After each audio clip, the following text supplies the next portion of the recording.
ሚስትህን ስትገባ ያለ ሀፍረት ነው የምናገረው እኔም ባለ ትዳር ስለሆነ ግንባሯን ሳማት ግንባሯን በላት አላልኩ እየሰማችሁ ነው ምን አድርጋት ግንባሯን ሳማት እቅፍ አድርገህ ያው እቅፍ አድርገህ ስሟን ሳትቀይር እንዴ ስሟ ደመቁ ወይም ደግሞ ቤተልሔም ከሆነ ቤተልሔም ብለህ አይደለም መጠራት የኔ ፍቅር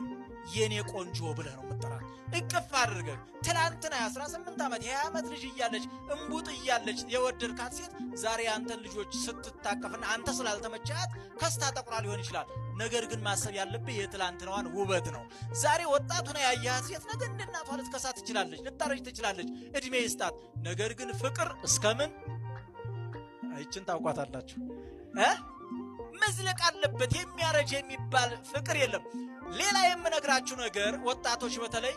ሚስቶቻችሁ ልጆቻችሁን አቅፈው ስታገኙ ልጆቻችሁን እስኪሰጧችሁ ድረስ አትቀበሏቸው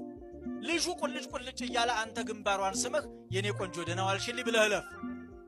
ልጁን ብቻ ተቀብለሃት ከሄድክ ለልጁ ብሎ ነው እንጂ እኮ የሚያኖረኝ የኔ ነገር አልቆለታል ልትልክ ትችላለች ይበቃናል እንግዲህ መጋቢ ሃይማኖት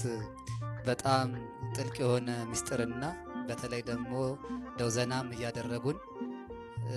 በተለይ የእህቶቻችንን ጉዳት ሲናገሩ ልክ እነሱም እንደው የኮረኩ ልቦ የለቡን የነገሩት ሳቅ ይያሉ ቃለ ሕይወት ያሰማል መምህራችን በእውነት በጣም ጥሩ ጊዜ ነው ሁለቱም መምህራን በእውነት ለተጠየቁት ጥያቄዎች ተገቢው መልስ ለነሱ ብቻ ለተጠየቀው ብቻ ሳይሆን ለአጠቃላይ ለሁላችንም የሚሆን መልስ ነው የሰጡን በርግጥ ይሄ ጥያቄያችን ምናልባት ወላጆቻቸው እዚህ ላይ መጡ ይችላሉ ቢመጡ ጥሩ ነው ይሄን ትምህርት ቢሰሙ አሁን በሁለቱም መምህራን የተሰጠው መልስ ቢሰሙ በእርግጠኝነት ፍጹም ለውጥ ይለወጡ ነበር ግን ላይመጡ ይችላል ጥያቄያችን ግን መቼም ጠይቀው ቤት ይቀራሉ ብለን አንገምትም ይኖራሉ በመካከል ብለን እናስበውና የተሰጡት መፍትሄዎች አሉ ቅድም መምህር ሲናገሩ እንደው በልጁ የሚጨክን ወላጅ የለም አባዬ እማዬ እያላችሁ ካላችኋቸው ግዴታ ሊሰሙ